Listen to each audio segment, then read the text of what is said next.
Halo, selamat datang di channel Ruang Taktik Top 11. Di video kali ini, kita akan bahas formasi 3-1-5-1, yang banyak dipakai oleh para manajer di top ranking divisi All-Star, juga saya pakai di akun utama saya, dan sukses menyabet gelar quadruple di musim lalu, tepatnya di musim 186. Sebelumnya jangan lupa like, subscribe, komen, dan share video ini, agar channel ini bisa berkembang. Lalu apa yang membuat manajer top global banyak yang menggunakan formasi 3-1-5-1, dan bagaimana cara kerja formasi ini? Let's go, kita bahas sama-sama.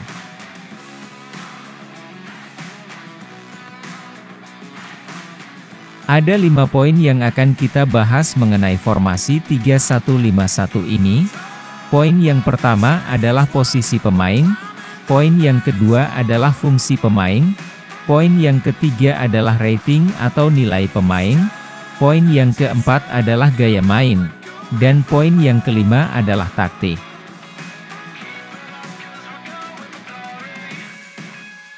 Seperti umumnya formasi yang menggunakan 3 back dan 1 striker, formasi 3-1-5-1 ini akan membentuk garis antar lini 3-4-3 dengan gelandang sayap yang lebih maju ke depan, sehingga posisinya mirip posisi gelandang sayap serang.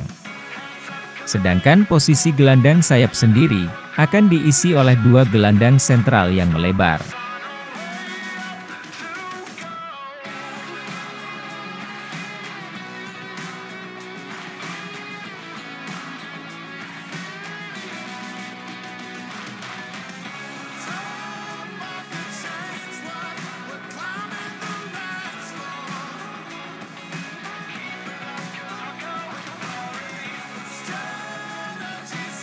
Kenapa harus ribet menggunakan formasi 3-1-5-1, kalau dalam game menjadi 3-4-3, kenapa tidak menggunakan formasi 3-4-3, atau 3-4-2-1 saja? Formasi 3-1-5-1 dan formasi 3-4-2-1, memang akan terlihat sama ketika game berlangsung.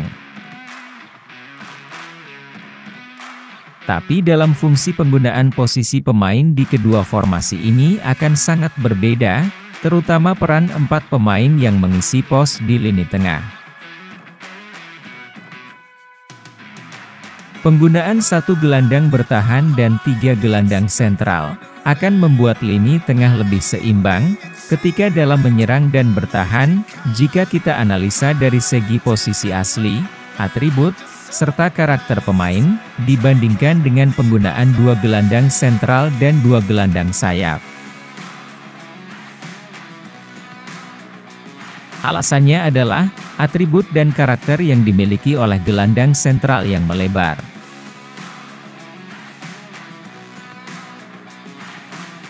Jika kita bandingkan atribut gelandang sentral dan gelandang sayap, maka kita bisa simpulkan bahwa gelandang sayap lebih mempunyai karakter asli lebih menyerang. Sedangkan gelandang sentral, karakternya lebih menyeluruh, yaitu menyerang dan bertahan. Inilah yang membuat formasi 3-1-5-1 lebih seimbang, dibanding 3-4-3, atau 3-4-2-1.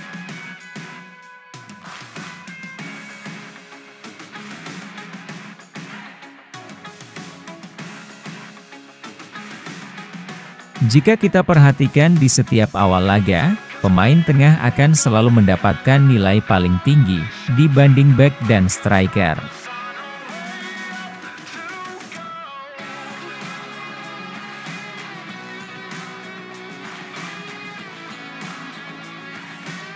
Ini menandakan bahwa pemain tengah mempunyai peran yang cukup penting dalam game top 11 ini. Bahkan beberapa manajer menggunakan formasi 3-1-5-1, tanpa menggunakan striker. Yang artinya akan ada 3 back dan 7 pemain tengah, seperti formasi top global Diamond Gen,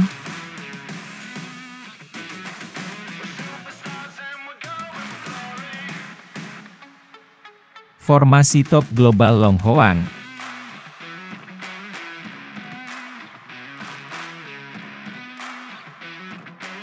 atau formasi top global Hang Naiki.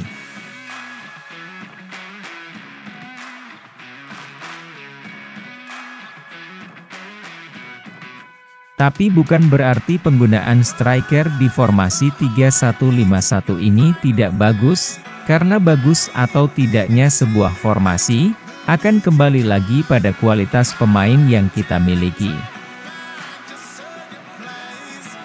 Kita ambil contoh dengan membandingkan formasi 3-1-5-1, dengan formasi 3-1-4-1-1, yang keduanya pernah saya gunakan di akun utama saya. Dan kedua formasi ini cukup mirip dalam sistem kerjanya.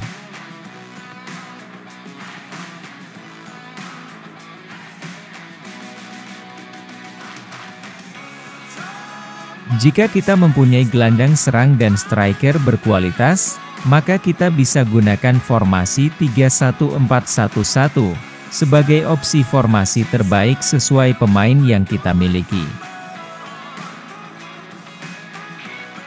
Karena seperti yang kita tahu, bahwa formasi 3-1-4-1-1 sangat bergantung pada gelandang serang dan striker, terutama gelandang serang. Tapi jika kita tidak memiliki gelandang serang yang bagus, maka saya lebih menyarankan menggunakan formasi 3-1-5-1. Atau kita punya gelandang serang yang bagus, tapi striker yang kita miliki kualitasnya biasa saja, maka formasi 3-1-5-1 tanpa striker bisa jadi opsi formasi terbaik.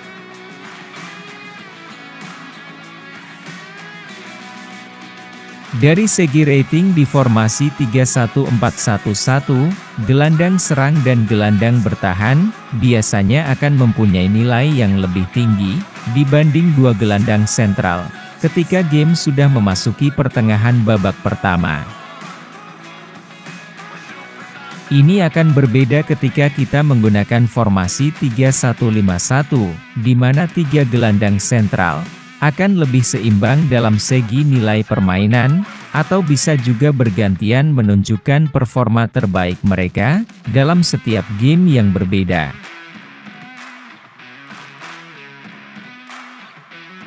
Perbedaan dari segi rating ini bisa kita tarik kesimpulan bahwa formasi 3-1-5-1, semua pemain akan lebih berguna dibanding formasi 3-1-4-1-1.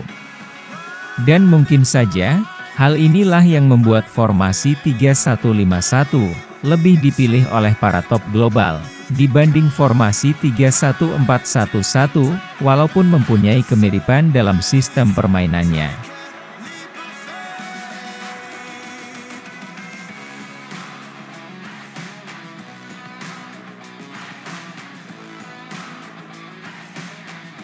Untuk gaya main dalam formasi 3-1-5-1, bisa dibilang cukup variatif, tergantung permainan seperti apa yang manajer inginkan. Kita ambil contoh dari gaya main yang dimiliki pemain top global Valencia, dan top global Diamond Gen. Di tim Valencia, 3 back diisi oleh 1 stopper dan 2 no-nonsense edisi. Jika kita analisa, maksud dari penggunaan gaya main ini adalah manajer ingin bermain aman di belakang.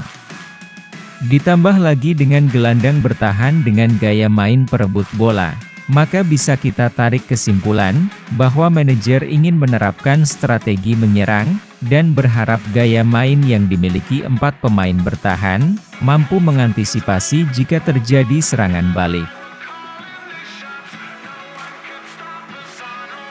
Dan cara main ini juga saya adaptasi pada tim yang saya tangani.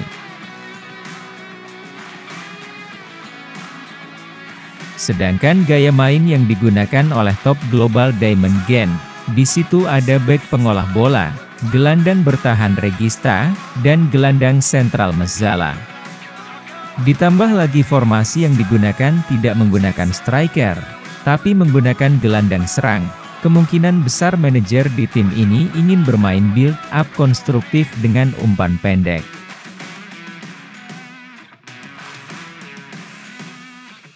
Jadi untuk lini belakang dan pemain tengah, gaya main ini bisa kita sesuaikan dengan permainan yang kita inginkan.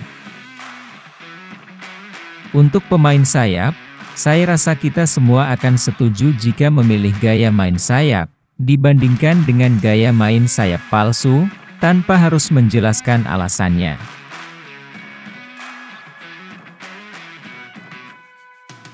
Untuk striker, saya lebih menyukai Poacher, karena fungsi striker di formasi ini adalah mencetak gol.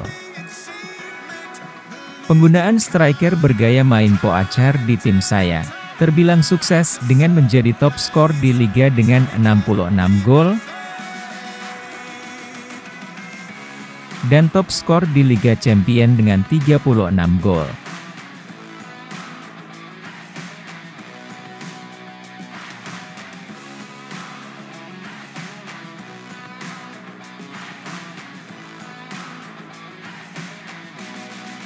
Kembali saya tekankan, bahwa penerapan taktik dalam setiap pertandingan itu variatif, tergantung lawan, situasi, dan kondisi dalam pertandingan.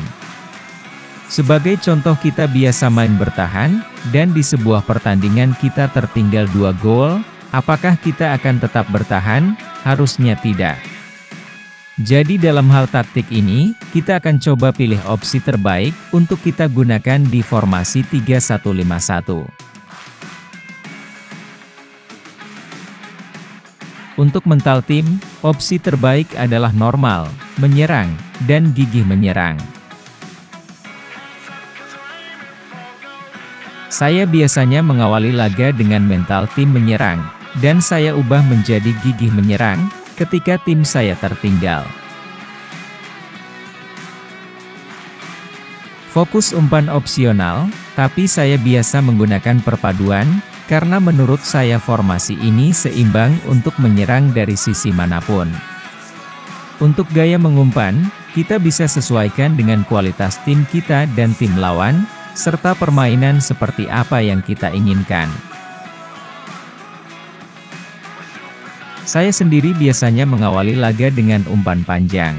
Tujuan penggunaan umpan panjang ini adalah, tidak masalah jika kalah penguasaan bola, tapi efektif ketika mendapatkan peluang.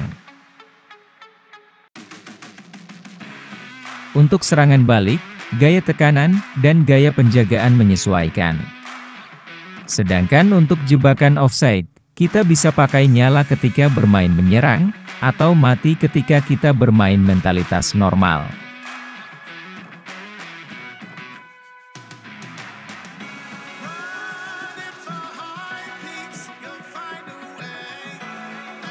Analisa sebuah formasi, mungkin akan berbeda antara satu manajer dengan manajer lain, karena pengalaman setiap manajer dalam bermain top 11 ini tentunya juga berbeda.